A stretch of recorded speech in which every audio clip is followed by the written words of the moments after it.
we're going to see some very, very good racing. But as we said, next up, the helicopter search and rescue.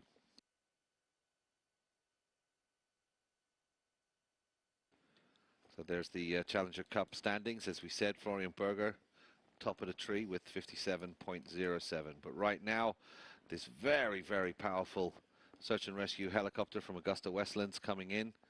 And you can see all those equipment hanging off the edge, heavily modified obviously for its role in search and rescue. Directly underneath the pilot's cockpit, you'll see a little black bulge sticking out there. That's a forward-looking infrared camera. So you have what's called a flare system, so it can see in bad weather, fog, nighttime. It can detect the heat of your body in the water. And then underneath the main rotors to the right of the aircraft there on the screen, you'll see the main winch. That's for pulling people up and down, obviously. And then on the other side of the aircraft, there's a big black torch, and that's what's something like a night sun.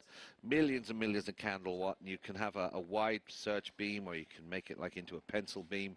So a very, very powerful torch if you want to light up some areas. So they've had a report that there's a body floating in the water. Somebody's in distress. So what they're going to do now is come down, right down to Corniche. They'll slide the door open, and first in the water will be the paramedic, and they're going to go and assess the patient, have a look at them. And it's not unusual. They do it in the water. A lot of people think, oh, they've got to get them out of the water and in the helicopter first before they start administrating first aid. But actually, no, they do it while they're in the water first. Saves a lot of time. So here we go, in the door. You can see the winch at work and gently lowering the paramedic into the water. طبعا عملية النزول من خلال الطائرة العمودية أو الهليكوبتر، وطبعا استعراض عملية إنقاذ من خلال فريق الإنقاذ، ونشاهد هذه العملية كيف ينزل المنقذ اللي ينقذ المصاب أو اللي غرقان في البحر. ونشاهد أعزائي الحضور طريقة الإنقاذ، وهذه هي الطريقة السليمة طبعا من خلال هذا الفريق المتميز. هذه هي طبعا طرق مختلفة أو طرق السليمة لإنقاذ في البحر. فريق الإنقاذ يلعب دور كبير في المهمات مثل المهمات هذه على السواحل.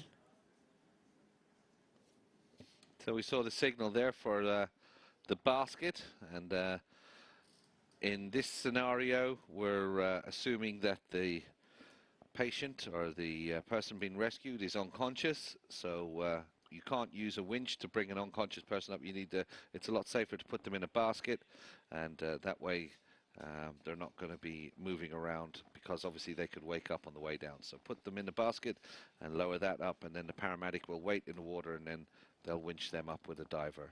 You can see the huge amounts of downwash being generated from the aircraft, and that's why a lot of people say, well, why doesn't the helicopter just go a little bit lower and pick them up? Well, because if you're underneath that downwash, it's very, very severe. It can blow you around quite easily. So the basket, as you can see, has its own built-in flotation devices. So it's designed to sort of submerge a little bit so that they can get the patient into the basket, but they don't want it obviously to sink. So those two flotation devices mark the area where they want it to stay above the water. So basket's down, floating nicely. It's attached, as you can see. And then it's up to the paramedic to swim to the basket. You can get a good glimpse of that. Look at the power of that downwash. It's amazing. So, got to get the legs up as well. And make it so the patient is sitting upright. There you go. All good. And then the thumbs up. So the winchman's job is now to pull the patient up back into the aircraft.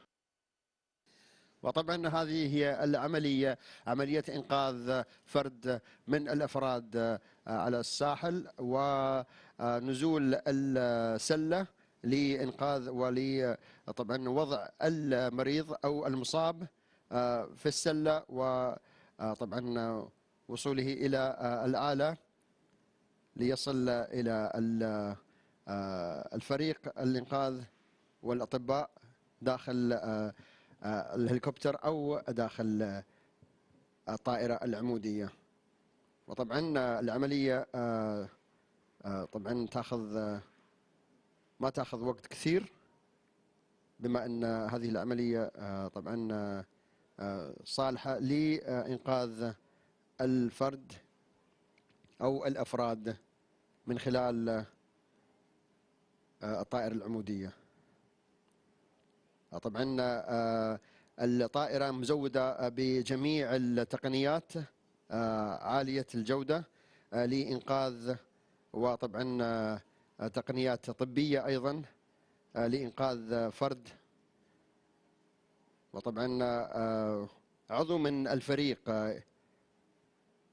يتم نزوله لإنقاذ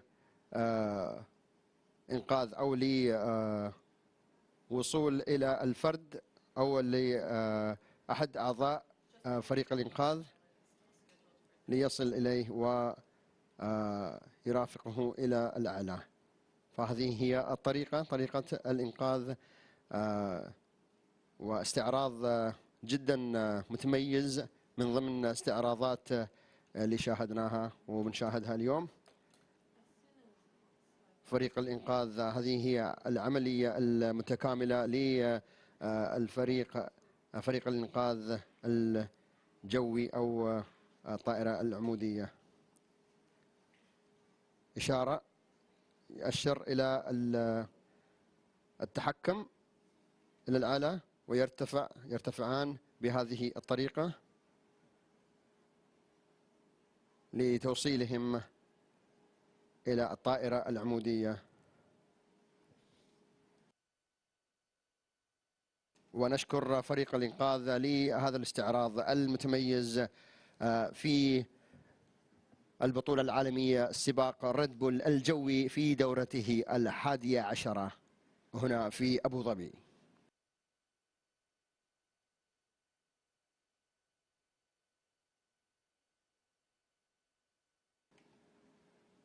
ووصلت العملية إلى نهاية المطاف، ونشكر فريق الإنقاذ لإنقاذ المصاب، ونشكر لهذا الاستعراض المتميز. وشكرا محمد بن زايد، هذا هو شعار اللي نشوفه على هاشتاج شكرا محمد بن زايد اللي يستخدمونه طبعا فريق الإنقاذ. ونشكر القوات الدفاع المدني أيضا لأدائهم المتميز ووجودهم معنا في هذه البطولة العالمية سباق ريدبول الجوي في دورته 11.